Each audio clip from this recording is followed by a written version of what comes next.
नमस्कार सांग माने आज आम संविधान किसी गुरुत्वपूर्ण प्रश्न विषय आलोचना करवा जहाँ साधारणतः कॉम्पिटिटिव एग्जाम मानक आसी था। चलो देखा आज प्रश्न कौन अच्छी। प्रथम प्रश्न हूँ भारतीय संविधान सभा क्यों योजना द्वारा गठित होता। आंसर हूँ कैबिनेट मिशन। नेक्स्ट क्वेश्चन, संविधान सभार मोट केते जन सदस्य थिले। आंसर हूँ 389 जन। संविधान सभा गठन पाई निर्वाचन क्यों मसीहार होइतिला। आंसर 1946 मसीहा। नेक्स्ट क्वेश्चन, संविधान सभार प्रथम अधिवेशन केउठारे बसिथिला।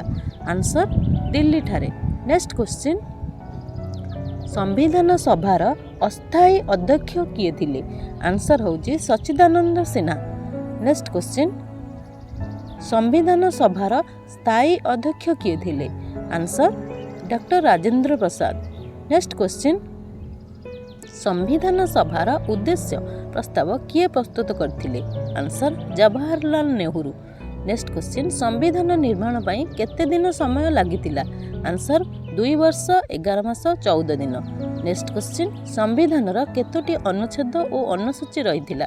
आंसर 395टी अनुच्छेद और 8टी अनुसूची। नेक्स्ट क्वेश्चन, भारत रे संविधान केउं मसीहारे लागू होइतिला। आंसर 26 जानुआरी 1950 मसीहा। नेक्स्ट क्वेश्चन, विश्वर सबुठारु बड़ लिखित संविधान कहार। आंसर भारत। नेक्स्ट क्वेश्चन, भारतीय संविधान निर्माता काहाकू कुहा जाए। Answer BR Ambedkar.